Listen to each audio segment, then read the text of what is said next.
নবনীরদনিন্দিত কান্তিধারম রসসাগর নাগর ভূপবরম।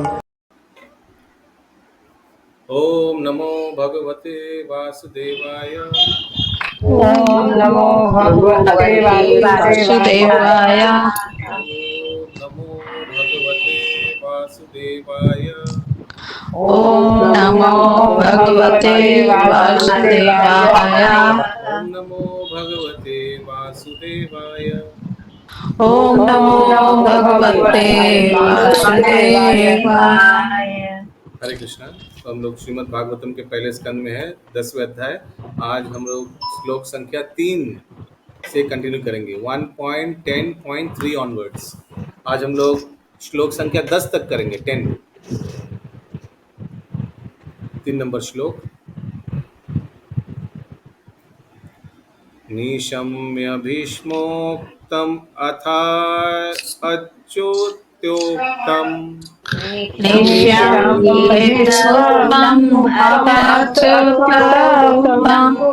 प्रवृत्त विज्ञान विधूत विभ्रमः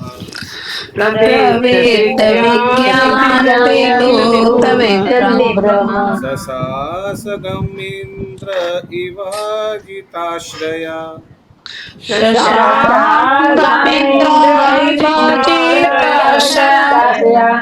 परिधिरूपन्तम् अनुजनुवर्रितः।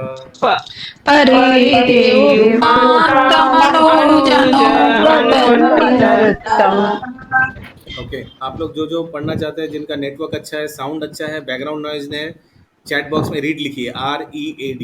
एक दूसरा कुछ मत लिखिएगा, जो बोला वही लिखिएगा।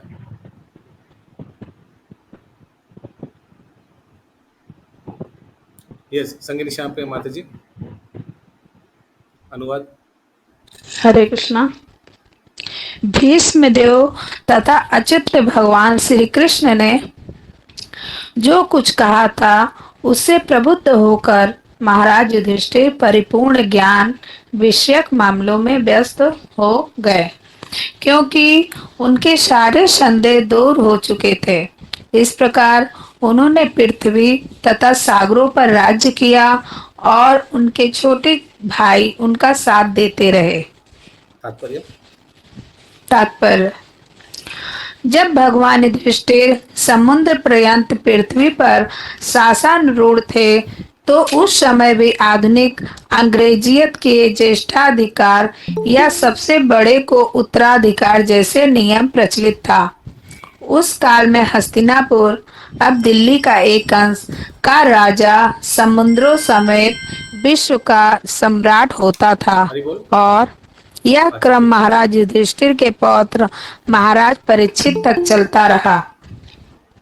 महाराज युधिष्ठिर के छोटे भाई उनके मंत्री तथा राज्य के सेना नायकों के रूप में कार्य करते थे और राजा के धर्मात्मा भाइयों का आपस में पूर्ण सहयोग था। महाराज युधिष्ठिर पृथ्वी के साम्राज्य पर शासन करने के लिए आदर्श राजा या भगवान श्री कृष्ण के आदर्श प्रतिनिधि थे और उनकी तुलना स्वर्ग के प्रतिनिधि शासन राजा इंद्र से की जा सकती थी।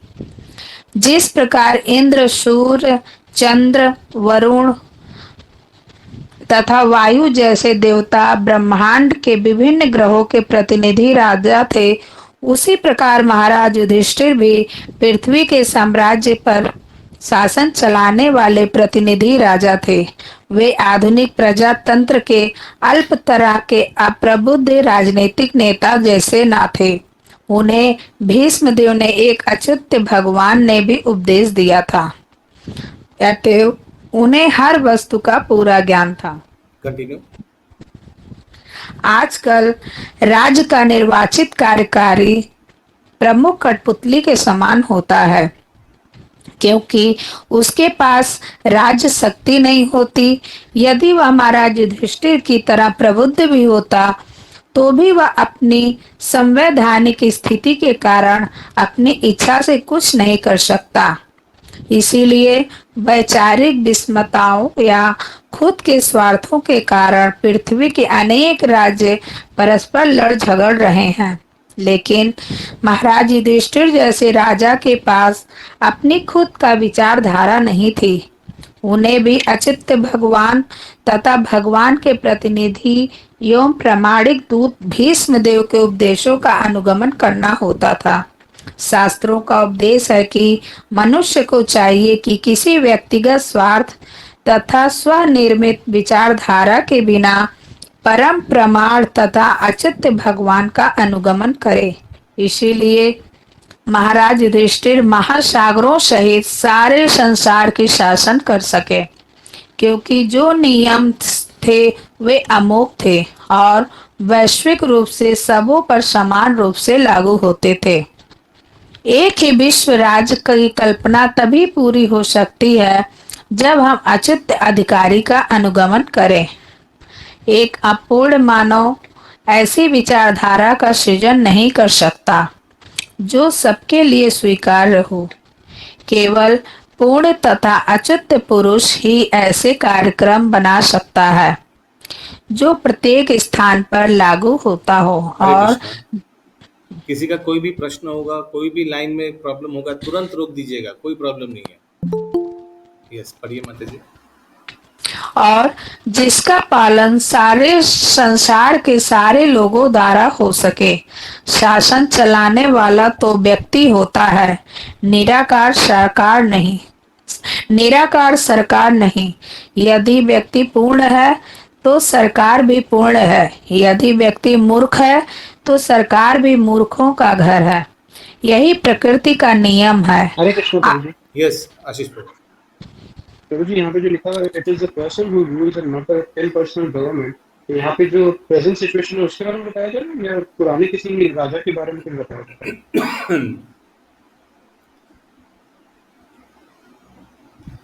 तब भी वैसा था प्रभुपाद के समय, अभी भी वैसे ही है। यूनिवर्सल, इसीलिए इंग्लिश में लिखा है। मेरे पास इंग्लिश है, इधर प्रभुपाद जी का ट्रांसलेशन। प्रभुपाद जी लिख रहा है, because the principles were infallible and universally applicable to everybody, everyone. हर एक देश के लिए लागू है, हर एक समय में ये लागू है। अगर राजा मूर्ख निकला तो पूरा सरकार मूर्ख निकलेगा, एंड वाइस वर्सा, है ना। ऐसा ही दिखा भी जाता है ना। यस, आगे। प्रभु जी हरे कृष्ण। प्रभु जी अच्युत पुरुष मतलब क्या हुआ? जो कभी गलत नहीं कर सकता है, अनफेलिबल, जिनका कभी पतन नहीं होता है। आगे। अयोग्य राजाओं तथा प्रशासकों के संबंध में अनेक कथाएं हैं। अतएव कार्यकारी प्रमुख को महाराज युधिष्ठिर जैसा प्रशिक्षित व्यक्ति होना चाहिए और विश्व पर शासन चलाने के लिए उसके पास पूरी राज्य सत्ता होनी चाहिए। विश्व राज्य की कल्पना महाराज युधिष्ठिर जैसे पूर्ण राजा के राज्यकाल में ही साकार हो सकती है। उन दिनों संसार सुखी था क्योंकि विश्व में महाराज युधिष्ठिर जैसे राजा शासन चलाते थे। 4 नंबर श्लोक। कामं ववर्ष पर्जन्य। मैं फिर से पढ़ता हूँ। कामं ववर्ष पर्जन्य कामं ववर्ष पर्जन्य सर्वकामादुधामहि सर्वकामादुधामहि शिशेषु स्म व्रजन् गावः शिशिषु प्रजानां पयशोधाश्वतिर्मुढा। पयशाबुधस्वती मुदा। यस, नेक्स्ट है शशि जसवाल माता जी, पढ़िए अनुवाद। हरे कृष्णा। महाराज युधिष्ठिर के राज्य में मनुष्यों को जितना भी पानी चाहिए था, बादल उतना पानी बरसाते थे और पृथ्वी मनुष्यों की सारी आवश्यकताओं की पूर्ति पर्याप्त मात्रा पे करती थी। दूध से भरे थनों वाली तथा प्रसन्नचित्त गौएं अपने दूध से चरागाही को सिक्त करती रहती थी। तात्पर्य तात्पर्य आर्थिक विकास का मूल सिद्धांत भूमि तथा गायों पर केंद्रित है। अन्न, फल, दूध, खनिज, वस्त्र, ईंधन इत्यादि मानव समाज की आवश्यकताएं हैं। शरीर की भौतिक आवश्यकताओं की पूर्ति के लिए मनुष्य को इन्हीं वस्तुओं की आवश्यकता पड़ती है। निश्चित ही मनुष्य को मांस और मछली या लोहे के औजार तथा यंत्र नहीं चाहिए। महाराज युधिष्ठिर के शासनकाल में सारे संसार में नियमित वर्षा होती थी। वर्षा मनुष्य के नियंत्रण में नहीं होती। स्वर्ग का राजा इंद्रदेव वर्षा का अधिष्ठाता है और वह भगवान का सेवक है। तब जब राजा तथा राजा के अधीन लोग भगवान की आज्ञा का पालन करते हैं तो आकाश में नियमित वर्षा होती है और यही वर्षा पृथ्वी पर विविध प्रकार के उपजों की निमित्त स्वरूप है। नियमित वर्षा से न केवल प्रचुर धान्य तथा फल उत्पन्न होते हैं, अपितु जब नक्षत्रों के साथ वर्षा का संयोग बढ़ता है तो बहुमूल रत्न तथा मोती बहुतायत से उत्पन्न होते हैं। अनाज तथा शाकों का मनुष्यों तथा पशुओं का भरण पोषण होता है और मोटी ताजी गायें भरपूर दूध देती है, जिससे मनुष्य को बल तथा जीवनी शक्ति मिलती है। यदि प्रचुर मात्रा में दुग्ध, अन्न, फल, कपास, रेशम और रत्न हो तो फिर लोगों को सिनेमा, वेश्यालयों, कसाई घरों इत्यादि की आवश्यकता क्यों पड़ती है? सिनेमा, कार, रेडियो, मांस तथा होटलों के कृत्रिम विलासमय जीवन की क्या आवश्यकता है? क्या इस सभ्यता ने एक दूसरे से व्यक्तिगत एवं राष्ट्रीय स्तर पर लड़ते रहने के अतिरिक्त और भी कुछ दिया है? क्या इस सभ्यता ने एक व्यक्ति की सनक पर हजारों व्यक्तियों को नारकी फैक्ट्रियों में तथा युद्ध स्थलों में भेजकर समानता तथा विश्व बंधुत्व को बढ़ा दिया है? आगे पढ़े प्रभु जी। यस, किसी का प्रश्न नहीं होगा तो आगे बढ़ते जाइए। ओके, यहाँ पर कहा गया है कि गौवें अपने दुख से चरागाहों को सिक्त करती थी, क्योंकि उनके थन दूध से भरे रहते थे और वे अत्यंत प्रमुदित रहती थी। तो फिर क्या उन्हें खेतों में पर्याप्त मात्रा में घास खिलाकर प्रसन्न जीवन बिताने के लिए समुचित संरक्षण की आवश्यकता नहीं है? तो लोगों को अपने स्वार्थ के लिए उनका वध क्यों करना चाहिए? मनुष्य अन्न, फल, दूध से क्यों नहीं संतुष्ट हो लेता, जिनसे हजारों प्रकार के व्यंजन तैयार हो सकते हैं? इन निर्दोष पशुओं का वध करने के लिए सारे विश्व में कसाई घर क्यों हैं? महाराज युधिष्ठिर के पौत्र महाराज परीक्षित ने अपने विशाल राज्य का दौरा करते हुए देखा कि एक काला व्यक्ति गाय का वध करने का प्रयास कर रहा है। राजा ने तुरंत उस कसाई को गिरफ्तार करके उसे पर्याप्त मात्रा में दंडित किया। क्या राजा या शासन अध्यक्ष को इन बेचारे पशुओं की रक्षा नहीं करनी चाहिए, जो स्वयं अपनी रक्षा करने में अक्षम है? क्या यह मानवता है? क्या देश के पशु देशवासी नहीं है? तो फिर संगठित कसाई घरों में वे उनके वध किए जाने की अनुमति क्यों देते हैं? क्या ये समानता, बंधुत्व तथा अहिंसा के लक्षण हैं? अतएव आधुनिक यस, हरे कृष्णा। ये प्रभुपाद लिख रहे हैं तो ये मतलब उस समय ये युधिष्ठिर के समय के लिए है कि ये अभी कलयुग के लिए में जो भी समय चल रहा है? प्रभुपाद जी के समय के लिए बता रहे हैं। अभी तो और तेज हो गया प्रभु जी सब। हाँ माता जी। बोले अभी तो और सब ज्यादा हो गया, यस, 50 साल में और ज्यादा हो गया। कलयुग के लिए ही बता रहे हैं। आगे।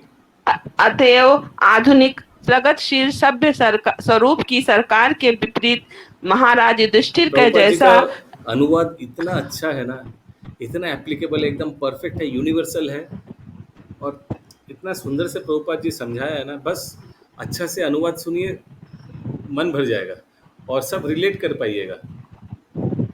यस। अतएव आधुनिक प्रगतिशील सभ्य स्वरूप की सरकार के विपरीत महाराज युधिष्ठिर का जैसा राजतंत्र तथा कथित प्रजासन तंत्र से कहीं अधिक श्रेष्ठ है, जिसमें पशुओं का वध किया जाता है और पशु से भी गिरे हुए मनुष्य से पशु से भी निम्न कोटि के दूसरे मनुष्य के लिए मतदान कराया जाता है। इसीलिए ये ऑटोक्रेसी माने राजत्व डेमोक्रेसी होने से नहीं होगा। डेमोक्रेसी होने से आप स्लॉटर हाउस बंद कीजिएगा, तुरंत ऑपोजिशन बिल पास कर देगा, नहीं ये हमारा मौलिक अधिकार है, ऐसे बोल बोल कर फिर से खोल देगा स्लॉटर हाउस कसाई खाना। इसीलिए राजा होना अच्छा है, कोई ऑपोजिशन नहीं रहेगा, लेकिन राजा वैष्णव होना चाहिए, नहीं तो उल्टा सीधा रूल्स बना लेगा। राजा को शासन करने में आराम रहेगा, मुलायम रहेगा, आराम से शासन कर पाएगा अपने मर्जी से। इतना ऑपोजिशन होने से, इतना रुकावट आने से शासन करने में भी बहुत दिक्कत आ जाता है ना। या हरे कृष्णा प्रभु जी। यस पिंकी माता जी। बहुत पहले जब बहुत सारे वैष्णवी राजा हुआ करते थे, तभी ना हमारे भारत को सोने की चिड़िया बोला जाता था, क्योंकि यहाँ पे कभी कोई चीज की कमी नहीं थी। हाँ, लेकिन जैसे जैसे सब हो डेमोक्रेसी गया, सब डेमोक्रेसी आ गया। हाँ, हाँ, फिर क्या हुआ, उसी सबके हाथ में पावर आ गया, वोट कंगाल हो सबके तो हाथ में वोटिंग जनता पावर आ कंगाल गया। हो गया। और फिर सब क्या करने लगा, पॉलिटिकल पार्टी कुछ अयोग्य व्यक्ति को ढूंढने लगा, जिनको जितना आदमी उतना वोट, वैसे जीतने लगा। यस आगे। उसीलिए प्रभुपाद जी बहुत बार ये लिखता है, मोनार्की माने राजा। ये प्रभुपाद जी हमेशा बहुत बार आप लोग देखेंगे लिखता है कि वो ज़्यादा बेटर है डेमोक्रेसी से। डेमोक्रेसी में अयोग्य व्यक्ति के हाथ में पावर आ जाता है। यस आगे। हम सभी भौतिक प्रकृति के प्राणी हैं। भगवत गीता में कहा गया है कि भगवान स्वयं बीज दाता पिता हैं और प्रकृति सभी आकार प्रकार के जीवों की माता है। इस तरह माता प्रकृति के पास परम पिता श्री कृष्ण की कृपा से पशुओं तथा मनुष्यों दोनों के लिए पर्याप्त भोजन है। मनुष्य अन्य समस्त जीवों का बड़े भाई जैसा है। उसमें पशुओं की अपेक्षा अधिक बुद्धि है, जिससे वह प्रकृति का मार्ग तथा परम पिता के संकेतों को समझ सके। इस संसार में कृत्रिम विलास तथा इंद्रिय तृप्ति के लिए कृत्रिम लोभ तथा डावाडोल शक्ति द्वारा कृत्रिम ढंग से आर्थिक विकास करने का प्रयास नहीं करना चाहिए, अपितु मानवीय सभ्यता को प्राकृतिक उत्पादन पर आश्रित रहने देना चाहिए। यह तो कुकरों सुकरों का जीवन है। हरे कृष्णा। हरे कृष्ण। कितना सुंदर प्रभुपाद जी लिखे हैं कि हम जो मनुष्य हैं, हम लोग सब बाकी योनि का बड़े भाई हैं, तो उन लोग को देखभाल करना, छोटे भाई को देखभाल करने का दायित्व तो बड़े भाई पे है ना। 5 नंबर श्लोक। हरे कृष्णा प्रभु। ये सुषमा प्रभु शर्मा जी, जी। लास्ट वाला लाइन थोड़ा सा समझा दीजिए। इस संसार में कृत्रिम विलास तथा इंद्रिय तृप्ति के लिए कृत्रिम लोभ तथा अस्थिर शक्ति द्वारा कृत्रिम ढंग से आर्थिक विकास करने का प्रयास नहीं करना चाहिए। Human civilization should depend on the production of material nature. जो भी प्रकृति दिया है उसी को सेवा में लगाना चाहिए। अलग अलग इंडस्ट्री बनाकर नया नया चीज़ निकालना नहीं चाहिए। प्रकृति ने मोबाइल दिया, नहीं दिया, उसको निकालने का कोई दरकार नहीं। प्रकृति ने ये गाड़ी घोड़ा ये सब दिया, नहीं दिया, दरकार नहीं है। ये सब इंडस्ट्री फैक्ट्री ये सब बनाने के, जो भी जिनको जो जो दिया है उसी को भगवान की सेवा में इस्तेमाल करना चाहिए, अपना जीवन ही बनाना चाहिए। हरे कृष्णा प्रभु जी। आर्टिफिशियल बोले आज का जो एक सेकंड पहले पूरा कर लेते हैं। Artificial attempting economic development to turn the world into a chaos of artificial greed and power. हाँ, इसमें क्या हो जाता है सुषमा माता जी, एक लोभ हो जाता है, एक दूसरे देश से टक्कर देने के लिए। कौन ज़्यादा इकोनॉमिक पावरफुल है, किसके पास ज़्यादा मिलिट्री स्ट्रेंथ है, किसके पास ज़्यादा मिसाइल है, न्यूक्लियर पावर है। जिसके पास ज़्यादा जिनका पास ज़्यादा है वही नंबर 1, वही बाकी को दमन करेगा। ये बेकार चीज़, ये सब सारा विश्व में हो रहा है। ऐसा नहीं होकर अगर हर एक देश अपने दिया हुआ प्रकृति पे डिपेंड करता, हर एक पशु, हर एक मनुष्य, हर एक परिवार अगर दिया हुआ धन पे प्रकृति पे डिपेंड करता, भक्ति करता, तो ये सब नहीं होता। वही बोला जा रहा है। Thank you Prabhu ji. This is but the life of dogs and hogs. ये सुकर कुकर का क्यों जीवन ही है? क्योंकि आप देखिएगा, ये सड़क पे भी देखिएगा, कुकुर लोग क्या करता है, सब अपना अपना इलाका पे सब पेशाब करते रहता है, वो हमारा इलाका है। फिर दूसरा भी वैसे करता है, और अगर दूसरा कोई उसके इलाका में घुस गया तो आपको मालूम है क्या करता है, हाँ हाँ करके सब। ये मनुष्य भी वैसे ही कर रहा है ना, ये सब बड़ा बड़ा इंडस्ट्री बनाकर मिसाइल विसाइल रख रहा है अपना अपना घर पे, और अगर दूसरा कोई प्लेन गलती से उसका आकाश में आ गया, उसको गोली मार के उतार दे रहा है। अगर कोई जहाज गलती से उसका उसका जुरिस्डिक्शन पे जो नदी समुद्र में आ गया, उसको मछुआरा को उसको पकड़ के ले जा रहे हैं, है ना, ये हमारा पानी है मत आओ। ऐसा कुकुर उसे प्रभुपाद जी लिख रहे हैं, कुकर सुकर का जीवन है। ये संगिनी श्याम माता जी। हाँ प्रभु जी, जैसे राजा के बारे में बोला गया कि राजा को ऐसे होना चाहिए, तो आजकल का तो राजा खुद ही लाइसेंस दे रहे हैं प्रभु। फर्स्ट ऑफ ऑल आजकल अबे राजा है हाँ, नहीं, हाँ, सरकार है। सर। यस, चारों नियम अब उल्लंघन कोरोना करने काल का। में शराब का बंद था ठेका, लेकिन उनका घाटा होने लगा, अरबों का घाटा होने लगा, फिर से खुल गया। तो अपने प्रजा के मतलब प्रजा से कोई मतलब नहीं है, उनको बस पैसों से मतलब है। पैसों से मतलब है। कुछ कुछ सरकार ऐसे भी बोलता है, और पहले के राजा पिता समान होते थे, हाँ, है ना। आजकल सरकार ये भी बोलते हैं ज़्यादा করে সিগারেটটা খান, সরকারের খাতায় ট্যাক্সটা জমবে একটু বেশি করে। तो सरकार चाहता है प्रजा मरे, क्या करे, हमको क्या फर्क पड़ता है, पैसे से मतलब है, पैसा आना चाहिए, रेवेन्यू आना चाहिए, कलेक्शन आना चाहिए। 5 नंबर श्लोक। नाद्य समुद्र गिरायः नद समुद्र गिराय सवनस्पति विरुद्ध वनस्पति फलन्ति ओषधया सर्व फलन्ति काममन्वितस्य वै।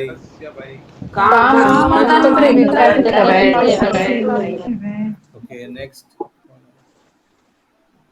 रीड महामंजरी माता जी। महामंजरी माता जी साउंड देख लीजिएगा, साउंड अच्छा आना चाहिए, नेटवर्क अच्छा आना चाहिए। हरे कृष्णा, हरे कृष्णा। ठीक है यस, प्रभु। हाँ अभी ठीक है। अर्थ, प्रत्येक ऋतु में नदियां, समुद्र, पर्वत, जंगल, लताएं तथा कारागार औषधियां प्रचुर मात्रा में राजा को अपना वपना कर चुकता करती थी। तात्पर्य, फिर क्योंकि से एक बार, महाराज फिर से प्रत्येक ऋतु में नदियां, समुद्र, पर्वत, जंगल, लताएं तथा कारगर औषधियां प्रचुर मात्रा में राजा को अपना अपना कर चुकता करती थीं। तो ये ऋतु भी लग रहा है कि पर्सनिफाइड है। ये भी सब एक एक ऋतु का एक कोई प्रतिनिधि व्यक्ति है, एक देवता है या देवी है। वर्षा ऋतु में कोई आता है और राजा को, वैष्णव राजा को जो जो प्रयोजन है प्रजा राज्य में सब देता है। यस आशीष प्रभु। प्रभु मैं यही पूछा था कि प्रकृति राजा को कर कैसे देती है, वही हाँ वही, एवरीबडी इज पर्सोनिफाइड। इससे पहाड़ों भी पर्सोनिफाइड है, हिमालय भी एक व्यक्ति है, गोवर्धन भी एक व्यक्ति है। यस आगे। तात्पर्य, महाराज युधिष्ठिर अजीत के संरक्षण में थे, जैसा कि पहले उल्लेख हो चुका है। अतएव भगवान की ये अजीत कौन है? संपत्ति हाँ? आशीष प्रभु, भगवान। अजीत कौन है? अजीत कौन है? कोई पड़ोसी था?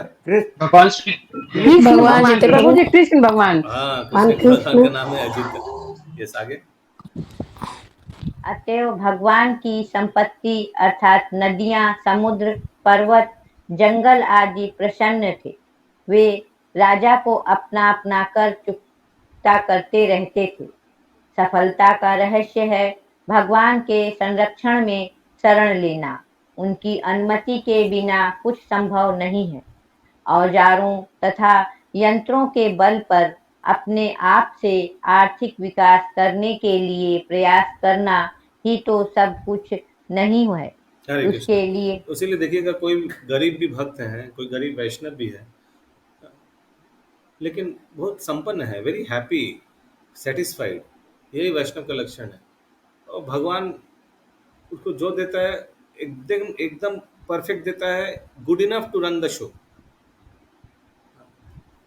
और भौतिक जगत में एकदम ऑपोजिट, बड़ा बड़ा सेठ जी लोग, इतना पैसा है लेकिन उनको लगता है बहुत कम है, रात 10-12 बजे तक काम ही करते रहता है, लगता है नहीं बहुत कम है और होना चाहिए, जो है बहुत कम है, मर जाएंगे हम, और दो और दो।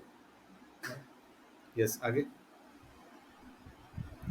उसके लिए परमेश्वर की अनुमति होनी आवश्यक है, अन्यथा सारी यांत्रिक व्यवस्था होने पर भी सब कुछ विफल रहेगा। सफलता का अंतिम कारण दैव या परमेश्वर है। महाराज युधिष्ठिर जैसे राजा यह अच्छी तरह जानते थे कि राजा जनता के कल्याण कार्यों की देखभाल करने वाला परमेश्वर का दूत होता है। वस्तुतः राज्य परमेश्वर की संपत्ति है। नदियां, समुद्र, जंगल तथा पर्वत, औषधियों औषधियों इत्यादि मनुष्य की सृष्टि नहीं हुए। ये सब परमेश्वर की सृष्टि है और जीव को भगवान की इस संपत्ति का उपयोग करने के लिए अनुमति भगवान की सेवा करने के लिए दी जाती है। आज का नारा यह है कि प्रत्येक वस्तु जनता के लिए है, अतएव सरकार जनता द्वारा जनता के लिए है। लेकिन इस समय ईश्वर चेतना तथा मानव जीवन की पूर्णता के आधार पर नई तरह की मानवता अर्थात ईश्वरीय साम्यवाद की विचारधारा उत्पन्न करने के लिए संसार को महाराज युधिष्ठिर अथवा परीक्षित जैसे राजाओं के पदचिन्ह का अनुसरण करना होगा। हरि बोल, कितना सुंदर पद लिखे हैं।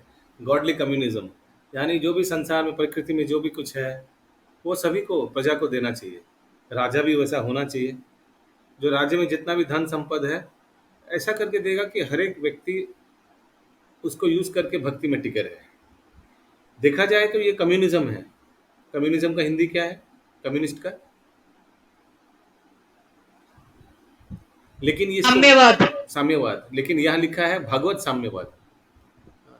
यह लिखा नहीं है मैंने, इंग्लिश में लिखा है गॉडली कम्युनिज्म। क्यों? क्योंकि गॉडली कम्युनिज्म में राजा वैष्णव है, कम्युनिज्म पूरा प्रजा को, सबको थोड़ा थोड़ा थोड़ा थोड़ा सबको देता है, सो दैट अच्छा से वो रह पाए। वैसे ही वैष्णव राजा हर एक प्रजा का देखभाल करता है, सो दैट वो भक्ति में लगे रहे अच्छा से। किसी का कोई प्रश्न है इस लाइन पे, इस सेंटेंस पे?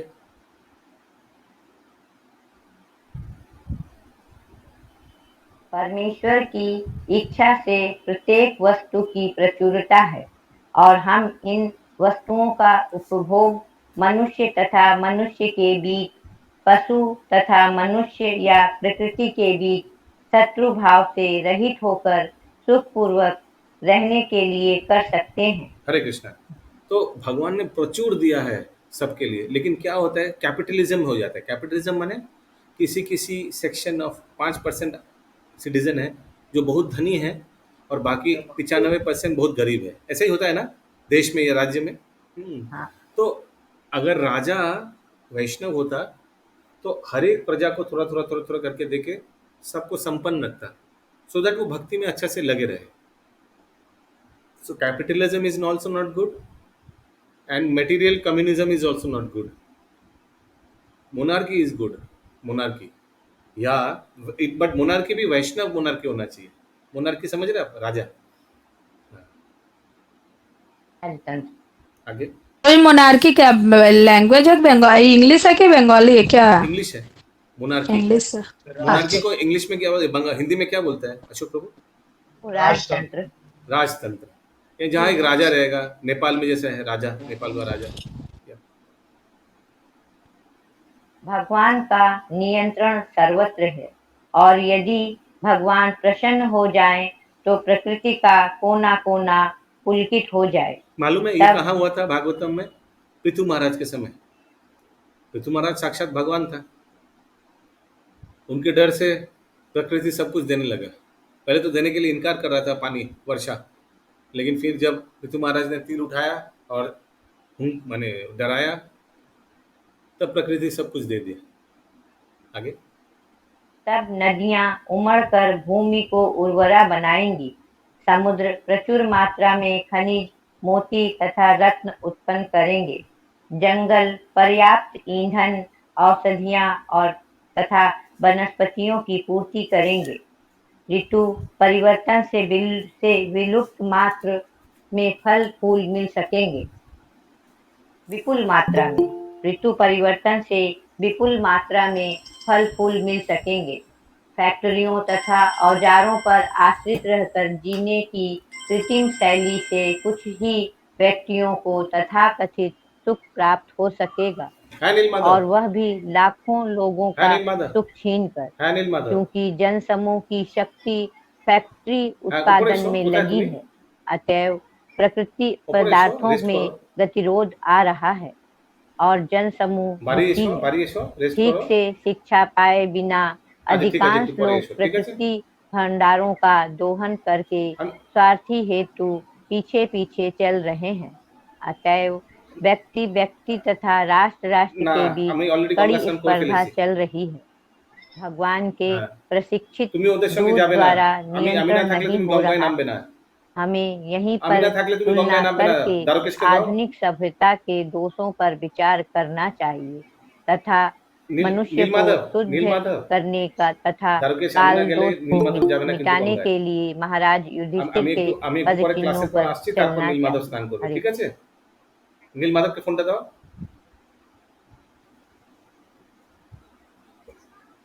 यस, एक मिनिट माताजी, एक मिनिट। নীল মাধব, আমি আসছি একটু পরে ক্লাস করে, তারপর তুমি গঙ্গায় নামবে। এমনি নামবে না আমি না থাকলে। হরি बोल।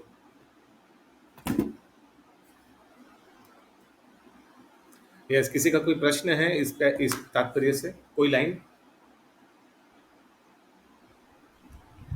6 नंबर श्लोक। बिल्कुल सही लिखे हैं श्रील प्रभुपाद जी। व्यक्ति व्यक्ति में, राष्ट्र राष्ट्र में, बिल्कुल मतलब क्या बोले, इतना अच्छा जो हो रहा है, जो अभी चल रहा है, सेम वही चीज लिखा कितना साल पहले का। तो ये हमेशा चल रहा था कलयुग में, हमेशा चल रहा था, तब भी चल रहा ऐसा था। लगता है कि आजकल हो रहा है, आजकल ऐसा हो गया, हाँ। बाकी ऐसा चल रहा है। But it was going on.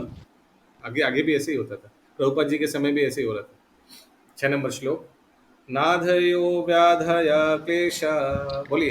नादयो व्याधया क्लेशा, दैवभूतात्म हेतवः, दैवभूतात्म हेतवः, क्षत्रव अभवन्, अजातशत्रु अभवन्, जन्तूनां राजनीकर्हि चेत्। जन्तूनां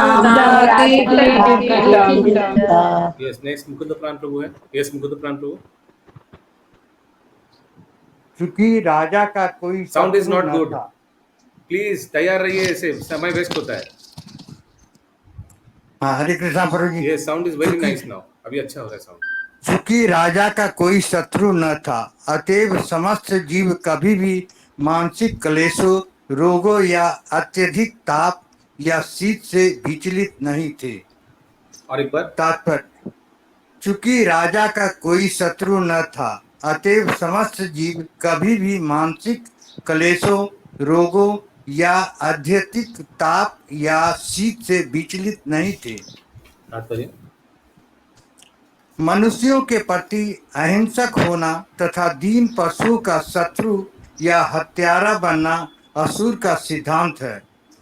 इस युग में दीन पशुओं के प्रति शत्रुता दिखाई जाती है, फलतः बेचारे प्राणी सदैव चिंतातुर रहते हैं।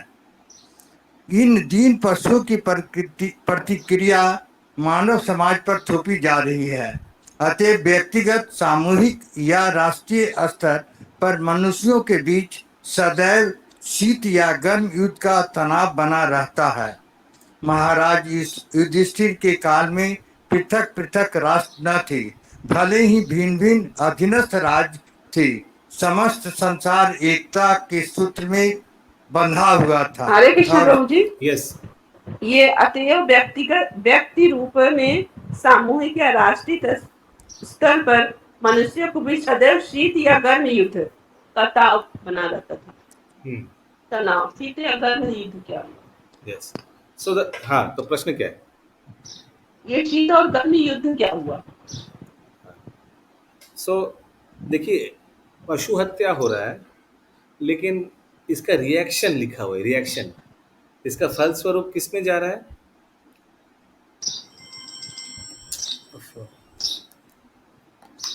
इसका फल, and therefore there is always a strain of cold and hot war between men, individually, collectively or nationally. तो ये पशु हत्या के लिए ही पारिवारिक समस्या, कलह, राज्य राज्य में कलह, देश के अंदर में कलह, और एक देश से दूसरे देश में कलह, गोराटा किंतु पशु हत्या, यही बोला जा रहा है। The reaction of poor animal is being forced on human society. ये जो पशु हत्या किया जा रहा है, उनका जो ये डर है, ये डर की वजह से ही देखा जाए तो मनुष्य हिंस्र बन रहा है। उनका जो मांस खा रहा है, they are becoming very agitated, जो पशु का मांस खाता है। और फिर उससे क्या होता है, पारिवारिक झगड़ा विवाद रहता है एक दूसरे से, देश में राज्य राज्य से, और देश के बाहर एक देश दूसरे देश से। ऋतु परिवर्तन भी हो रहा है प्रभु जी। हाँ, किंतु माता जी क्या? ऋतु परिवर्तन भी हो रहा है। देश में ज्यादा गर्मी, वर्षा, गर्मी के टाइम में ज्यादा बरसात हो रहा है, ठंडी में ज्यादा ठंडा नहीं, गर्म हो रहा है। हाँ, बट यहाँ तो प्रभुपाद जी पशु हत्या के बारे में बता रहे थे ना, कि गर्म जो, and therefore there is always strain of cold or hot war.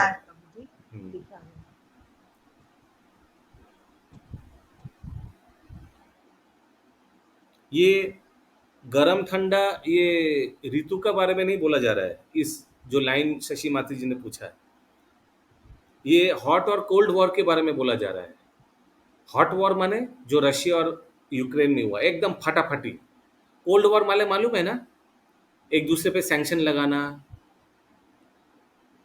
अपने अपने राजदूत को भगा देना, हमारे देश से निकल जाओ, तुम्हारा राजदूत नहीं रहेगा। कोल्ड वॉर मालूम है ना, किसी को बॉयकॉट कर देना, कोई देश को बॉयकॉट कर देता है, मालूम है ये सब ना आप लोगों को, उसको कोल्ड वॉर बोला जाता है। और हॉट वॉर क्या होता है? मारपीट, एकदम डायरेक्ट मिसाइल छोड़ना, बम फुटाना, वो सब। आगे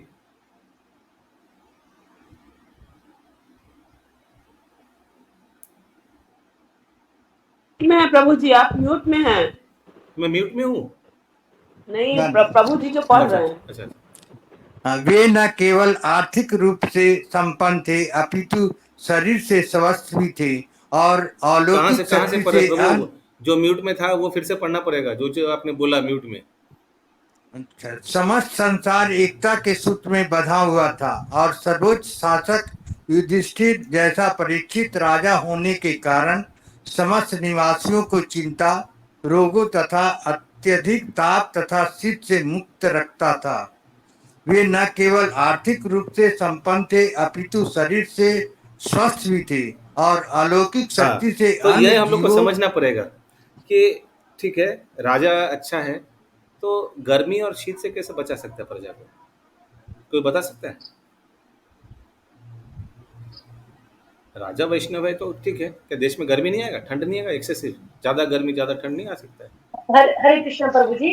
हाँ, वो ऐसे यज्ञ सब संपन्न करते थे, वैष्णव होते थे, तो वो गर्मी के टाइम में ज्यादा गर्मी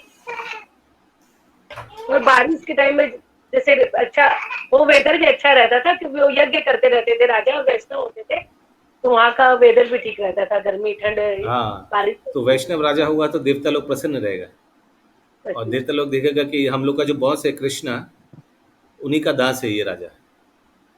तो इनको और इनका राज्य को सुरक्षा प्रदान करना, उचित टेम्परेचर देना, ये हम लोग का कर्तव्य है। ज्यादा गर्मी। और प्रभु जी ना, साइंटिस्ट लोग पता लगा जो पशु काटा जाता है ना, तो उन लोग का जो पीड़ा होता है वो उससे ना, एक मतलब उन लोग का भी, तो जैसे हम लोग हरे कृष्ण महामंत्र बोलते थे, अच्छा रह जाता है ना, तो ऐसे उन लोग का जो निकलता है दर्द बड़ा करा, उससे ग्लोबल वार्मिंग होता है, उसके वजह से वेदर इतना गर्म और इतना ज्यादा ठंडा पड़ा, पूरा असर है। एब्सोल्युटली, एकदम सही है, एकदम सही है। कष्ट है बहुत धरती पे पशुओं यस, को। आगे पढ़िए प्रभु जी। और अलौकिक शक्ति से अन्य जीवों के प्रति शत्रुभाव से तथा दैहिक एवं मानसिक क्लेशों से विचलित नहीं थे। बांग्ला में एक कहावत है कि बुरा राजा राज्य को बिगाड़ देता है और बुरी गृहिणी परिवार को। हाँ, राजार दोषे राज्य नष्ट হয়, গৃহিণীর দোষে গৃহ নষ্ট হয়। आगे। यही यही सत्य यहाँ भी लागू होता है। चूंकि राजा धार्मिक था और श्री भगवान तथा मुनियों की आज्ञाकारी था, चूंकि उनका कोई शत्रु न था, अजात शत्रु थे और वह श्री भगवान का मान्य प्रतिनिधि था तथा उनके ही द्वारा संरक्षित था, अतएव राजा के संरक्षण में संपूर्ण प्रजा एक प्रकार से श्री भगवान तथा उनके वैद्य दूतों के प्रत्यक्ष संरक्षण में थी। जब कोई स्वयं धार्मिक न हो और भगवान द्वारा मान्य न हो, तब तक वह अपने अधीनस्थ मनुष्यों को सुखी नहीं बना सकता है। मनुष्य तथा ईश्वर के बीच और मनुष्य तथा प्रकृति के बीच पूरा पूरा सहयोग रहता है और मनुष्य तथा ईश्वर के बीच एवं मनुष्य तथा प्रकृति के बीच ऐसे सचेतन सहयोग से ही संसार में सुख, शांति तथा समृद्धि लाई जा सकती है, जैसा कि राजा युधिष्ठिर में प्रदर्शित होता है। एक दूसरे के शोषण की प्रवृत्ति, जिसका आजकल बोलबाला है, केवल क्लेश ला सकती है। हरे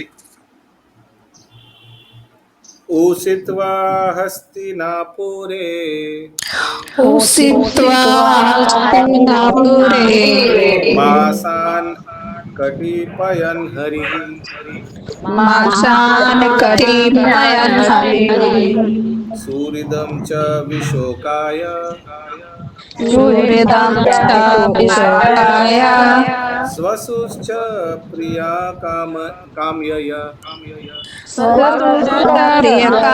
प्रियकाम्यया। यस, रेखा माता जी। हरे कृष्ण प्रभु जी, दंडवत प्रणाम। हरे कृष्ण प्रणाम। भगवान श्री हरि अपने संबंधियों को सत्तावना देने तथा अपनी बहन सुभद्रा को प्रसन्न करने हेतु कुछ महीने हस्तिनापुर में रहे। और एक बार। भगवान श्री हरि अपने संबंधियों को सत्तावना देने तथा अपनी बहन सुभद्रा को प्रसन्न करने हेतु कुछ महीने हस्तिनापुर में रहे। ठीक, तात्पर्य देखिए, भगवान भी मान लिया कुंती महारानी का रिक्वेस्ट, युधिष्ठिर महाराज का रिक्वेस्ट। यस, आगे।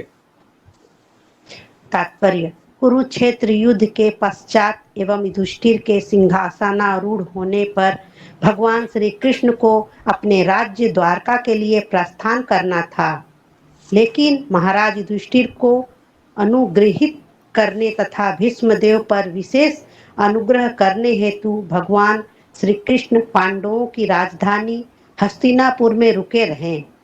श्री भगवान ने विशेष रूप से संतप्त राजा को सतावना देने तथा अपनी बहन सुभद्रा को प्रसन्न करने हेतु रुकने का निश्चय किया।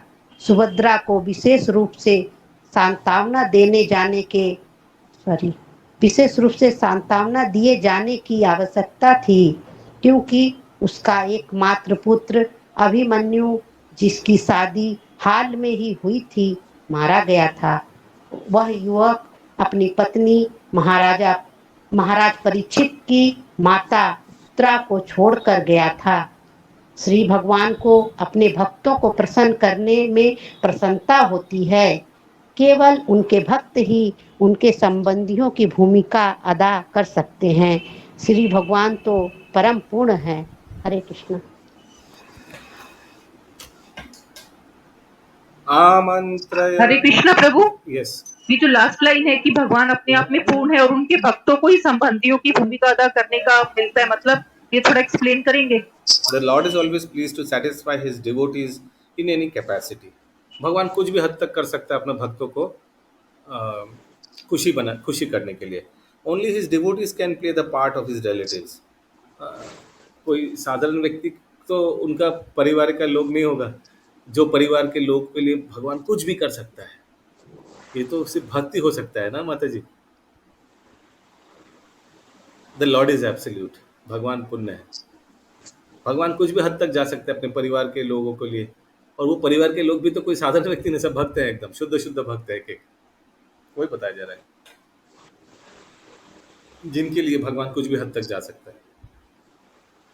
अमंत्रिय चाभ्यनुजातः आमन्त्र्य च अभ्यनुजातः परिष्वाज्य अभिवद्यतम्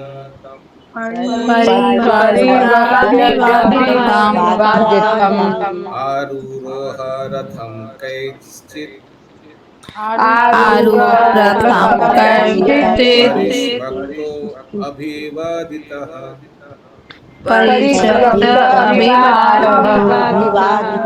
यस चंदा देवी माता जी। प्रभु आपका साउंड इको हो रहा है। मेरा साउंड इको हो रहा है तो किसी का वही वेवलेंथ से हो रहा है। यस चंदा माता हरे जी। कृष्णा प्रभु जी, हरे कृष्णा। प्लीज माइक तत्- सामने रखिए। तत्पश्चात जब श्री भगवान ने प्रस्थान करने की अनुमति मांगी और राजा ने अनुमति दे दी, तो श्री भगवान ने महाराज युधिष्ठिर के चरणों में नतमस्तक होकर प्रणाम किया और राजा ने उनको गले लगा लिया। इसके पश्चात अन्य व्यक्तियों द्वारा गले मिलकर एवं प्रणाम स्वीकार करके वे अपने रथ पर आरूढ़ हुए। हरि बोल। तात्पर्य तात्पर्य महाराज युधिष्ठिर भगवान श्री कृष्ण के बड़े फुफेरे भाई थे, अतएव उनसे विदा होते समय श्री भगवान राजा के चरणों में नतमस्तक हुए। राजा ने छोटे भाई की तरह उनका आलिंगन किया। यद्यपि राजा भली भांति आप लोग जानते में थे। से कौन कौन अभी भी अपने बड़े दीदी या बड़े भाई को प्रणाम करते हैं? हाथ उठाइए। प्रभु जी करते हैं। Very nice. देखिए भगवान भी करते हैं। हरे कृष्ण प्रभु जी। हरि बोल। यस आगे। राजा ने छोटे भाई की तरह उनका आलिंगन किया। यद्यपि राजा भली भांति जानते थे कि श्री कृष्ण पूर्ण पुरुषोत्तम भगवान हैं। श्री भगवान को प्रसन्नता होती है जब उनका कोई भक्त उन्हें प्रेम में अपने से छोटा समझता है। श्री भगवान से बढ़कर या उनके तुल्य अन्य कोई भी नहीं है, तो भी वे अपने भक्तों द्वारा छोटा समझे जाने पर प्रसन्न होते हैं। ये सब श्री भगवान की दिव्य लीलाएं हैं। निर्वेशवादी भगवत भक्त द्वारा निभाई जाने वाली अलौकिक भूमिका को नहीं समझ सकते। तत्पश्चात भीम तथा अर्जुन श्री भगवान को गले मिले, क्योंकि वे समवयस्क थे। लेकिन नकुल तथा सहदेव ने उन्हें प्रणाम किया, क्योंकि वे उनसे छोटे थे। हरे कृष्णा। हरे कृष्ण। सुभद्रा द्रौपदी कुंती विराट तनया तथा गांधारी धातराष्ट्रश्च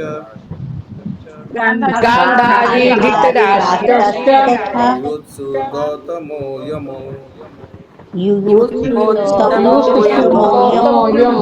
विक्रोदयश्च धौमश्च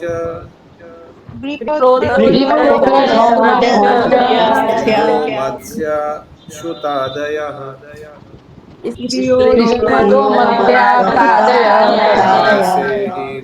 विमुह्यन्तो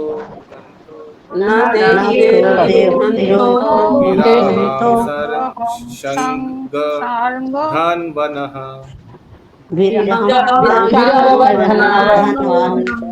यस